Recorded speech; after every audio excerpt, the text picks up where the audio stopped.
आज मैं एक बहुत ही इम्पोर्टेंट टॉपिक लव मैरिज और अरेंज मैरिज में क्या क्या खूबियाँ हैं और क्या क्या खामियाँ हैं, इस पर प्रकाश डाल रही हूँ। एक्चुअली आज मैं ऐसी बातें बता रही हूँ जो वास्तविकता से परिपूर्ण है। उसमें कोई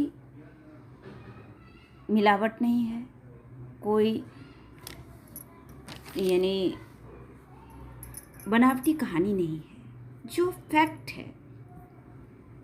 तो आप ध्यान से सुनिएगा कि ये जो प्रेम विवाह होता है, जिसे हम लव मैरिज कहते हैं, उसमें सिक्योरिटी नहीं होती है। आपने लड़की को पसंद किया, लड़की ने लड़के को पसंद किया, दोनों यानी बिना किसी गार्जियन के सलाह से शादी कर ली।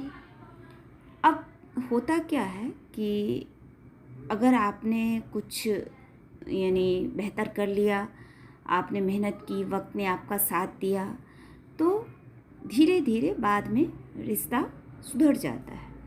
उसमें भी अगर जाति अलग अलग हो तो प्रॉब्लम और लंबे टाइम तक जाता है, क्योंकि अभी भी जो ऊंची जाति वाले लोग हैं वो कभी ये नहीं चाहते हैं कि यानी उनके जो बच्चे हैं वो नीची जाति में जाके शादी ब्याह करें।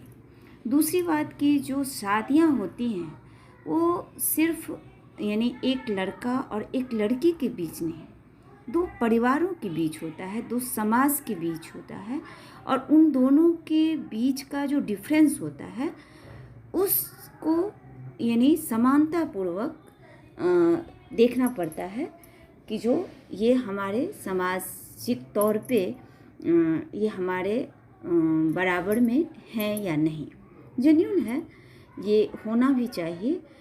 क्योंकि जब किसी परिवार में असामाजिक तत्व आ जाते हैं तो वह परिवार बिखर जाता है। तो लव मैरिज में ऐसा कुछ नहीं होता है। 100% रिस्क है जो आपके ऊपर है, और अगर वक्त ने आपका साथ दे दिया तो ठीक है, और अगर नहीं तो निश्चित तौर पे आप न घर के रहेंगे न घाट के, यानी ना आप मायके जा सकते हैं ना ससुराल जा सकते हैं। और आप अगर कुछ करने के काबिल हैं, कुछ किए, स्ट्रगल किए, तो जीवन भर स्ट्रगल करते रहिए, लोगों के ताने सुनते रहिए। और अगर ये सब आप नहीं कर पा रहे हैं तो फिर आपका तो मरना तय है। तो ये जो होता है वो ज़्यादातर जो 18 to 30, 18 से 30 के बीच के जो लव मैरिज होते हैं वो 10 में से 7 फेल हो जाते हैं, और 3 ऐसे होते हैं जो मजबूत गठबंधन के साथ जीवन भर चलते हैं।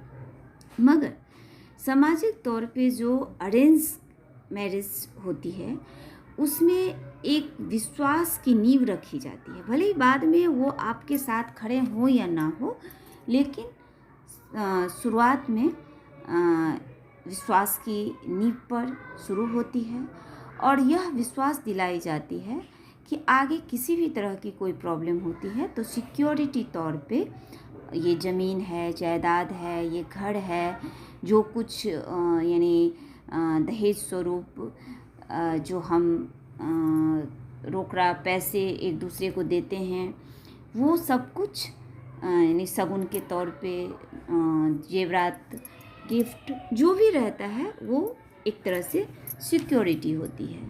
और साथ में अगर सास ससुर की इनकम अच्छी है तो अगर कभी कुछ ऐसा बुरा वक्त आया तो वह भी आपको सामाजिक तौर पे मिल सकता है। ये आपसी गठबंधन होती है, बातचीत होती है, इसमें कोई कोर्ट कचहरी जाने की ज़रूरत नहीं पड़ती है। लेकिन प्रेम विवाह में सबसे पहले परिवार ही आपके खिलाफ हो जाते हैं। अगर आपने प्रेम विवाह किया तो सिक्योरिटी आपका ज़ीरो है, और आपकी काबिलियत ने आपका साथ दिया तो ठीक है, तो आप संभल गए। बट वही रेशियो है जो मैंने पहले कहा कि 10 में से 3 ही ऐसे बन पाते हैं। सामाजिक तौर पे जो रिश्ते कायम होते हैं, ज़्यादातर मैं मानती हूँ कि एक तरह से सही ही है, लेकिन मैं इससे अलग हूँ, इसीलिए मैं अपनी बात करती हूँ। लेकिन रिश्ते का मतलब क्या हुआ कि आपने घर पे कोई फंक्शन किया तो जो आपके रिश्तेदार हैं वो आपके घर पे आए, और आपके रिश्तेदार के यहाँ अगर कोई फंक्शन है तो आप वहाँ जाइए, फिर वो कुछ आपके लिए गिफ्ट लाएंगे, कुछ गिफ्ट आप दीजिए, बस यही रिश्ता है, इसके अलावा और कुछ नहीं होता है।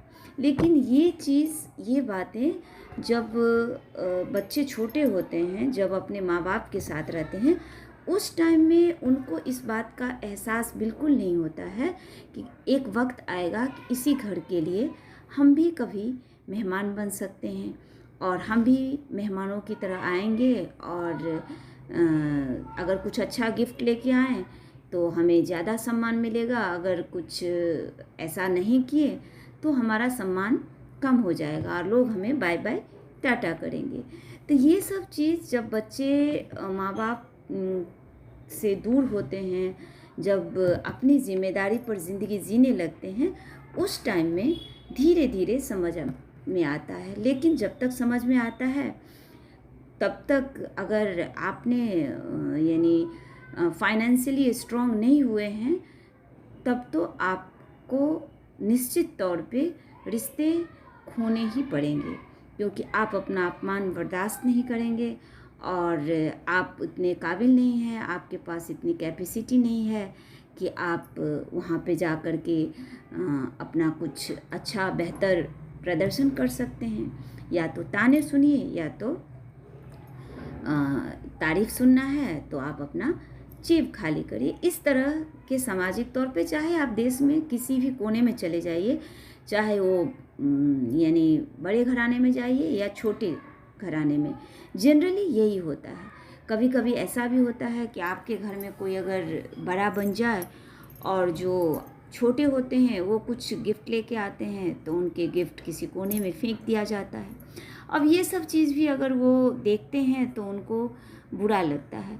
तो रिश्ता जो टूटने का मेन रीज़न होता है वो यही सब है, जो जनरली लोगों को समझ में नहीं आता है, और इसी चीज़ को हम बोलते हैं कि वक्त इंसान को सिखाता है। बचपन में जिस यानी फैमिली के लिए, जिस भाई बहन सगा संबंधी दोस्त माँ बाप के लिए जो हम जान देने के लिए तैयार हो जाते हैं, और कुछ वक्त के बाद जब हम वहाँ जाते हैं तो हमें यही महसूस होता है कि एक जैसे पड़ोसी की तरह हमें ट्रीट की जा रही है।